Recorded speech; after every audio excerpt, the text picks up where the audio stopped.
ஜோதிடத்தை நாடி வந்த அன்பு நேயர்களுக்கு வணக்கமுங்க. எத்தனையோ வீடியோ பார்த்தாலும் இந்த ஒரு வீடியோ உண்மையா கஷ்டப்படுற உங்க வாழ்க்கையை மாற்ற போகுதுங்க. அப்படி என்ன இந்த வீடியோல இருக்குன்னு தெரிஞ்சுக்கிறதுக்கு முன்னாடி நம்ம சேனலை முதல் முறையா பார்க்குறவங்களா இருந்தா சப்ஸ்கிரைப் பண்ணிக்கோங்க. பெல் பட்டனையும் கொடுத்து ஆல் அப்படிங்கிற ஆப்ஷனை சூஸ் பண்ணி வச்சுக்கோங்க. அப்பதான் நாங்க போடுற ஒவ்வொரு பதிவும் உங்ககிட்ட வந்து சேருமுங்க. எப்பவுமே ஒரு நல்ல விஷயத்தை தொடங்குவதற்கு முன்னாடி எம்பெருமான் முருகனை மனதார வேண்டிக்கோங்க. நீங்களும் நான் சொல்ற மந்திரத்தை சொல்லிக்கிட்டு கமெண்ட் பாக்ஸ்ல ஒரு கமெண்ட் பண்ணிடுங்க. ஓம் முருகா சரணம், ஓம் முருகா சரணம், ஓம் முருகா சரணம். வணக்கமுங்க. நல்லதே நடக்கும், நல்லது மட்டும்தான் நடக்கும். அன்பு நேயர்களே, நம்ம மிதுன ராசிக்கார அன்பர்கள் நட்புக்கு மிகுந்த முக்கியத்துவம் அளிப்பவர்களாய் இருப்பாங்க.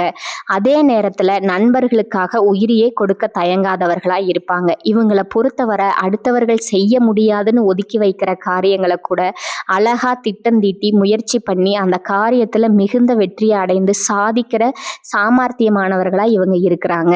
இவங்களுக்கு தன்னோட வாழ்க்கையில எத்தனை பிரச்சனைகள் வந்தாலும் துளி கூட கவலைப்பட மாட்டாங்கங்க. ஆனா நெருங்கிய உறவினர்களோட வாழ்க்கையில ஒரு சிறிய பிரச்சனை வருதுன்னு வச்சுக்கிட்டாங்கன்னா ஓடி போய் உதவி செய்யும் அளவுக்கு அன்பானவர்களா இவங்க இருப்பாங்கங்க. தன்னையும் தன்னோட குடும்பத்துக்காகவும் தன்னுடைய ஒட்டுமொத்த வாழ்க்கையும் அர்ப்பணம் செய்யும் அளவுக்கு உன்னதமானவர்களா இவங்க இருக்காங்கங்க. இவ்வளவு அருமையான நற்குணங்களை பெற்ற மிதுன ராசிக்கார அன்பு நேயர்களே, எல்லோரும் நலமா இருக்கீங்களா? ஏங்கம்மா நீங்க வேற எங்களை பார்த்து இப்படி ஒரு கேள்வி கேட்குறீங்களே? நாங்களே ஒவ்வொரு நாளும் கண்ணீர் சிந்தி வாழ்ந்துக்கிட்டு இருக்கோம். எங்க வாழ்க்கையில நிம்மதி அப்படிங்கிற பேச்சுக்கு துளி கூட இடம் கிடையாதுங்க அப்படின்னு உங்க மனசுல நினைக்கிறது எனக்கு மனதார புரியுதுங்க. மிதுன ராசி அன்பர்களே, உங்க வாழ்க்கையில இருக்கக்கூடிய இந்த கஷ்டமான சூழ்நிலைகள் எல்லாம் இனி வரக்கூடிய காலங்கள்ல மறைந்து போக போகுதுங்க. உங்க வாழ்க்கையே இனி வரக்கூடிய காலங்கள்ல சொர்க்க வாழ்க்கையா மாறி மிகுந்த இன்பமா இருக்க போகுதுங்க. இது நாள் வரைக்கும் உங்களை வேண்டாம்னு உதறி தள்ளிட்டு போன சொந்த பந்தங்கள் உறவினர்கள் எல்லாருமே இனி வரக்கூடிய காலங்கள்ல உங்களை தேடி மீண்டும் வரப்போறாங்கங்க. திருமணம் ஆகாதவர்களுக்கு திருமண தடைகள் எல்லாம் நீங்கி உங்களுக்கு ஏற்ற சரியான அழகிய வாழ்க்கை துணையோடு சந்தோஷமா திருமணம் நடக்க போகுதுங்க.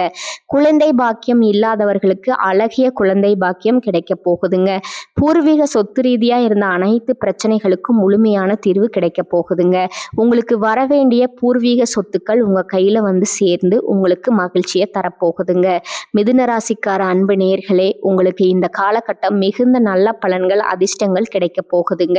4 கிரகங்கள் மகரத்துல சேரதுனால பல சிறப்பான யோகங்கள் உண்டாக போகுதுங்க.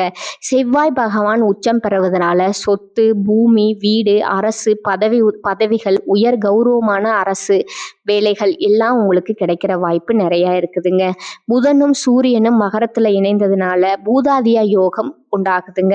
சுக்கிரனும் செவ்வாயும் புதனும் சூரியன் போன்ற கிரகங்கள் 10ஆம் இடத்துல சேர்வதனால வெளிநாடு செல்ற வாய்ப்பும் குழந்தை பாக்கியம், காதல் வெற்றி எல்லாம் உங்களுக்கு கிடைக்குமுங்க. 10ஆம் இடத்துல சனி இருக்கிறதுனால உலக புகழ் கிடைக்குமுங்க. கம்பெனியில புகழ் ஓங்குமுங்க. ஷேர் மார்க்கெட்டிங்ல கம்பெனி பங்குகள் நல்ல வரவேற்பை பெறுமுங்க. பொது வாழ்க்கையில இருக்கிறவங்களுக்கு சிறப்பான பதவிகள் கிடைக்குமுங்க. அரசியல் மற்றும் சங்கங்கள் இருக்கிறவங்களுக்கு இது மிக நல்ல காலமுங்க. ராசியில செவ்வாய் குரு இருப்பதால நல்வழி பிறக்குமுங்க. 6ஆம் அதிபதி செவ்வாய் 8ஆம் இடத்துல மறையறதுனால விபரீத ராஜயோகம் உங்களுக்கு உண்டாக போகுதுங்க. இதனால வியாதி, கடன் மற்றும் கஷ்டங்கள் எல்லாம் நீங்குமுங்க.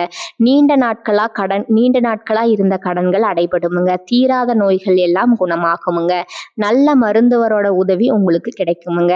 5ஆம் அதிபதி சுக்கிரன் 8ஆம் இடத்துல மறையறதுனால பிள்ளைகளால இருந்த மன கஷ்டம், சொத்து சம்பந்தப்பட்ட பிரச்சனைகள், வழக்குகள் ஏற்படலாமுங்க. சொத்து விஷயங்கள்ல கவனமா எச்சரிக்கையா இருக்கணுமுங்க. ராசிநாதன் புதன் 8ஆம் இடத்துல மறையறதுனால மன அழுத்தம் ஏற்பட வாய்ப்பு இருக்குங்க. அதனால கொஞ்சம் எச்சரிக்கையா மனம் தார்ந்து இருந்துக்கங்க. மன அழுத்தத்தை வெல்ல உழைப்பு ஒன்றே தீர்வா இருக்குதுங்க. ஒரு நாள்ல அதே நேரத்துல அதிக நேரம் வேலை செய்ததன் மூலமா மன அழுத்தத்தை குறைக்கலாமுங்க. திட்டமிடுறதை விட செயல்ல இறங்குறது நல்லதுனுங்க. நீங்க கடினமா உழைக்க வேண்டுமுங்க. மற்றபடி நோய்கள் குணமாகுமுங்க, கடன்கள் தீருமுங்க. உங்களுடைய வாழ்க்கையில நல்லதுதான் நடக்குங்க. உங்களுக்கு புகழ் எல்லாம் தேடி வரப்போகுதுங்க. உங்களுடைய ஆசைகளும் கனவுகளும் நிறைவேற போகுதுங்க. உங்களை வேண்டாம்னு உதறி தள்ளிட்டு போன சொந்த பந்தங்கள் எல்லாருமே உங்களை தேடி வரப்போறாங்கங்க. உங்க வாழ்க்கையே சொர்க்க வாழ்க்கையா மாறப்போகுதுங்க. உங்களுக்கு உங்களுக்கு இந்த காலகட்டத்துல நீண்ட நாட்களா இருந்த டென்ஷன், குழப்பம் எல்லாம் மெதுவா தீர ஆரம்பிக்குமுங்க. திடீர் வருமானம், நிலுவையில் இருந்த பணம் உங்க கைக்கு வருமுங்க. சேமிப்பு செய்ய நல்ல காலமா இந்த காலகட்டம் இருக்குதுங்க. வேலை செய்யறவங்களுக்கு மேலதிகாரிகளோட மூலமா பொறுப்பு கிடைக்குமுங்க, பாராட்டு கிடைக்குமுங்க. தொழில்ல புதிய ஐடியா, புதிய கஸ்டமர்ஸ் எல்லாம் கிடைப்பாங்க. வீட்டுல இருந்து தவறான புரிதல்கள் எல்லாமே சரியாகுமுங்க. பெற்றோரிடம் ஆதரவு உங்களுக்கு கிடைக்குமுங்க. பேசாமல் இருந்த உறவுகள் மீண்டும் தொடர்பு கொள்ள வாய்ப்பு இருக்குதுங்க. நட்பு, காதல் உறவுகள் மெதுவாக சீராகுங்க. சிறிய உடல் பிரச்சனைகள் குறையுமுங்க. மன அழுத்தம் தளருங்க. நீங்க பேசும் வார்த்தைக்கு மதிப்பு கூடுமுங்க. இன்டர்வியூ பேச்சுவார்த்தைக்கு நல்ல நேரமா இந்த நேரம் இருக்குதுங்க. தினமும் முருகரையும் துர்க்கை அம்மனையும் வழிபாடு செஞ்சீங்கன்னா உங்க வாழ்க்கையில இருக்கக்கூடிய அனைத்து தடைகளும் காணாம போயிருமுங்க. உங்களுடைய எண்ணம் போல உங்க வாழ்க்கையில நல்லது மட்டும்தாங்க நடக்கும். புதன்கிழமைகளை பச்சை நிறம் அணிவது மேலும் உங்களுக்கு சிறப்பு சேர்க்குமுங்க.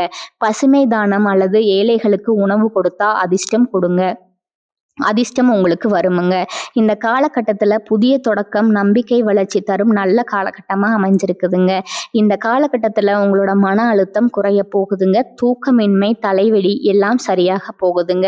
ஜீரணம் சம்பந்தப்பட்ட விஷயங்கள்ல கொஞ்சம் கவனம் தேவைங்க. தினமும் யோகா பண்ணணுமுங்க. சிறிது நடைப்பயிற்சியும் பண்ணுங்க. உங்களுடைய உடல் ஆரோக்கியமா இருக்குமுங்க. குடும்பத்துல இருந்த கருத்து வேறுபாடுகள் எல்லாம் குறைஞ்சு போயிருமுங்க. பெற்றோர், மூத்தோர்களோட ஆதரவு உங்களுக்கு கிடைக்குமுங்க. வீட்டுல சுப நிகழ்ச்சி குறித்த பேச்சுவார்த்தை நடக்குமுங்க. உங்களுடைய ஆசைகள், கனவுகள் எல்லாமே நிறைவேற போகுதுங்க. இந்த காலகட்டத்துல நீண்ட நாட்களா உங்க மனசுல இருந்த மனக்கவலைகள் குறைய போகுதுங்க. வாழ்க்கையில புதிய நம்பிக்கை பிறக்க போகுதுங்க. குடும்பத்துல சந்தோஷமான செய்திகள் வரப்போகுதுங்க. தடைப்பட்ட வேலைகள் ஒன்றன் பின் ஒன்றா நடக்க தொடங்க போகுதுங்க. பண வரவு மேம்பட போகுதுங்க. கடன் பிரச்சனை குறைய ஆரம்பிக்க போகுதுங்க. நல்ல மனுஷனோட நட்பு உங்களுக்கு கிடைக்க போகுதுங்க. உங்களோட மதிப்பு பிறரிடம் உயர போகுதுங்க. மறைந்திருந்த திறமைகள் வெளிப்பட போகுதுங்க. வேலை வியாபாரத்துல நல்ல வாய்ப்புகள் வரப்போகுதுங்க. தேவையில்லாத உறவுகள் தானாகவே விலகக்கூடிய காலகட்டமா இது இருக்குதுங்க. மன உறுதி அதிகரிக்க போகுதுங்க. உங்களோட உடல் நலத்துல நல்ல முன்னேற்றம் ஏற்பட போகுதுங்க. பழைய பிரச்சனைகளுக்கு தீர்வு கிடைக்க போகுதுங்க. ஆன்மீக சிந்தனை உங்களுக்கு அதிகரிக்க போகுது. உங்களுக்கான சரியான முடிவுகளை எடுக்க தொடங்க போறீங்க. நீண்ட நாள் ஆசைகள் நிறைவேற வாய்ப்புகள் வரப்போகுதுங்க. வாழ்க்கையில தெளிவு ஏற்பட போகுதுங்க. அதிர்ஷ்டம் சிறு சிறு வழிகளில் உங்களுக்கு உதவ போகுதுங்க. உங்களுடைய வாழ்க்கையில பலவிதமான மாற்றங்கள் வரப்போகுதுங்க. உங்களுடைய ஆசைகள், கனவுகள் எல்லாமே நிறைவேற போகுதுங்க. உங்களை வேண்டாம்னு உதறி தள்ளிட்டு போன சொந்த பந்தங்கள் எல்லாருமே இனி வரக்கூடிய காலங்கள்ல உங்களை தேடி வரப்போகிறாங்க. உங்க வாழ்க்கை அருமையான சந்தோஷமான வாழ்க்கையா இருக்க போகுதுங்க.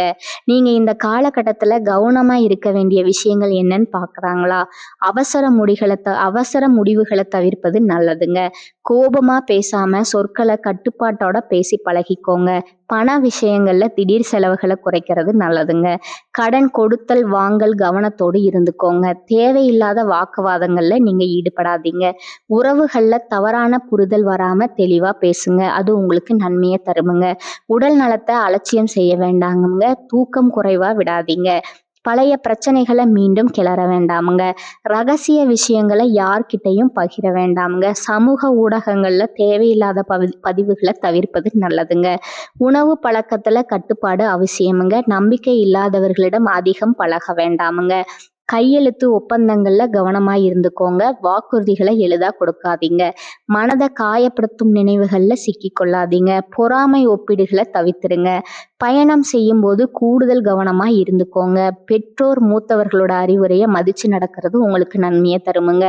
தேவையான இடங்கள்ல இல்லை அப்படிங்கிறத சொல்ல கற்றுக்கொள்ளுங்க. அப்பதாங்க நீங்க வாழ்க்கையில எந்த ஒரு பிரச்சனையும், சிக்கலையும் சிக்கி கொள்ளாம இருக்க முடியுமுங்க. ஜோதிட சாஸ்திரத்துல 3ஆவதா அமைந்துள்ள ராசி தாங்க நம்மளோட மிதுன ராசி. நம்மளோட மிதுன ராசிக்காரங்க தைரியசாலியா, உறுதியா இருப்பாங்க. மிதுனம் ராசியினுடைய அதிபதி பார்த்தீங்கன்னா புதன் பகவானுங்க. மிதுன ராசியில இருக்கக்கூடிய நட்சத்திரம் யார் யாருன்னு பார்த்தீங்கன்னா மிருகசீரிசம் 3ஆம் 4ஆம் பாதம், திருவாதிரை, புனர்பூசம் 1, 2, 3ஆம் பாதம். இவங்க தாங்க எல்லாரும் நம்மளோட மிதுன ராசியில இருக்கக்கூடிய நட்சத்திரங்களா பார்க்கப்படுதுங்க. புதன் பகவான் மிதுன ராசியும் ராசியை ஆட்சி செய்கிறாருங்க. இருப்பாங்க. நம்மளோட மிதுன ராசிக்காரங்களுக்கு நட்பு ராசியா இருக்கக்கூடியவங்க யார் யாருன்னு பார்த்தீங்கன்னா ரிஷபம், கன்னி, துலாமுங்க. இவங்க எல்லாருமே நம்மளோட மிதுன ராசிக்காரர்களுக்கு நட்பு ராசியா இருக்காங்க. வாழ்க்கையில எவ்வளவு கஷ்டம் வந்தாலும் மிதுன ராசிக்காரங்க தைரியத்தை விட மாட்டாங்கங்க. முயற்சி பண்ணிக்கிட்டே இருப்பாங்க. அடுத்தவங்க செய்ய முடியாதுன்னு ஒதுக்கி வச்ச காரியத்தை கூட அழகா திட்டம் தீட்டி அந்த காரியத்துல வெற்றி அடையக்கூடியவங்களா இவங்க இருப்பாங்கங்க. எப்போதுமே சுறுசுறுப்பா இருப்பாங்க. மீன் போன்ற அழகிய கண்களை கொண்டவங்களா இவங்க இருப்பாங்க. இவங்களுக்கு சோம்பேறித்தனம் அப்படிங்கிறது சுத்தமாவே கிடையாதுங்க. மனிதனா பிறந்த ஒவ்வொருவருக்கும் ஆசை இருக்கத்தாங்க செய்யும். அந்த ஆசைகளை அடைய நம்ம நினைச்சா மட்டும் போதாதுங்க. முழு மனசோட நம்மளுடைய ஆசைகளை அடைவதற்கான வழியை ஒவ்வொரு நாளும் என்ன பண்ணணும்னு யோசிச்சு அதற்கான திட்டங்களை தீட்டி உழைச்சிக்கிட்டே இருக்கணுமுங்க. உழைச்சா நிச்சயமா நம்மளுடைய ஆசைகள் எல்லாமே நிறைவேறிடுமுங்க. உங்க வாழ்க்கையில இனி வரக்கூடிய காலங்கள்ல உங்களுடைய அனைத்து ஆசைகளும் நிறைவேற போகுதுங்க. அப்படி ஒவ்வொரு மனிதனுக்கும் இருக்கக்கூடிய பொதுவான ஆசை என்னன்னு பார்த்தீங்கன்னா 16 செல்வங்களையும் அடைந்து வாழணும் அப்படின்னு தான் ஒவ்வொரு மனிதனுடைய ஆசையும் இருக்குதுங்க. பணம் வேணும், பதவி வேணும், புகழ் வேணும், கௌரவம் வேணும் அப்படின்னு தான் ஒவ்வொரு மனிதனும் தினமும் வாழ்ந்துட்டு இருக்கிறாங்க. அதை நோக்கிய பயணத்தை தான் ஒவ்வொரு நாளும் மனிதன் வாழ்ந்துக்கிட்டு இருக்கானுங்க. ஒவ்வொரு நாளையும் ரசித்து வாழ்றது கிடையாதுங்க. எந்த ஒரு மனிதனும் போராட்டத்தில் தாங்க இந்த உலகத்தில் ஒவ்வொரு மனிதனும் வாழ்க்கையை வாழ்ந்துட்டு இருக்கான். அடுத்ததாக பார்த்தீங்கன்னா குலதெய்வம் எங்கேயோ இருக்குது, என்னமோ இருக்குது அப்படின்னு நீங்கள் நினைக்க வேண்டாமுங்க. நீங்கள் எங்கே இருந்தாலும் ஒரு தீபம் ஏற்றி வச்சு அந்த தீப ஒளியில் தெய்வங்கள் இருக்கிறாங்க அப்படின்னு நினச்சி வழிபாடு செய்யுங்க. குலதெய்வமே தெரியாவிட்டாலும் வீட்டில் தீபம் ஏற்றி வச்சு ஏதாவது ஒரு நல்ல நாளில் குலதெய்வத்தை நினச்சி வழிபாடு செய்யுங்க. குலதெய்வ வழிபாடு குடும்பத்தை காக்குமுங்க, குடும்பம் தலைக்குமுங்க. முதல்ல குலதெய்வம், அப்புறம் இஷ்டப்பட்ட தெய்வமுங்க, அப்புறம் உங்களுக்கு விருப்பப்பட்ட தெய்வங்கள்ங்க. எந்த கோயிலுக்கு போனாலும் என்ன பண்ணாலும் ஏற்றம் இல்லை அப்படின்னு நீங்கள் சொல்லுவீங்க. தினமும் எழுந்த உடனே சூரிய பகவானை நமஸ்காரம் பண்ணுங்க. அவருடைய அனுகிரகம் இருந்தால் போதுமுங்க. மற்ற கிரகங்கள் எல்லாமே சாதகமாக இல்லைன்னா கூட பரவாயில்ல, அந்த சூரியனுடைய பிரகாசம் உங்கள் வாழ்க்கையே மாற்றிருமுங்க. அந்த வெளிச்சம் உங்களை வந்து சேருமுங்க. உங்கள் வாழ்க்கையில் இருக்கக்கூடிய கண்ணீர் எல்லாம் கரைஞ்சு போயிருமுங்க. உங்கள் வாழ்க்கையில் இந்த காலகட்டத்தில் அதிர்ஷ்டம் தரக்கூடிய நிறம் பார்த்தீங்கன்னா பச்சை நிறம், ஊதா நிறமுங்க. அதிர்ஷ்டம் தரக்கூடிய எண்கள் பார்த்தீங்கன்னா 3 மற்றும் 4ங்க. அதிர்ஷ்டம் தரக்கூடிய கிழமைகள் பார்த்தீங்கன்னா புதன் மற்றும் வெள்ளிங்க. அதிர்ஷ்டம் தரக்கூடிய திசை தென்மேற்கு மற்றும் வடமேற்குங்க. உங்களுக்கு அதிர்ஷ்டம் தரக்கூடிய மலர்கள் பார்த்தீங்கன்னா மல்லிகை மலர், ரோஜா மலருங்க. உங்களுடைய எண்ணம் போல உங்கள் வாழ்க்கையில் இந்த மாதம் நல்லது மட்டும்தாங்க நடக்கும். நீங்கள் இந்த சேனல் உங்களுக்கு பிடிச்சிருந்துன்னா லைக் பண்ணிக்கோங்க, ஷேர் பண்ணிக்கோங்க. வாழ்க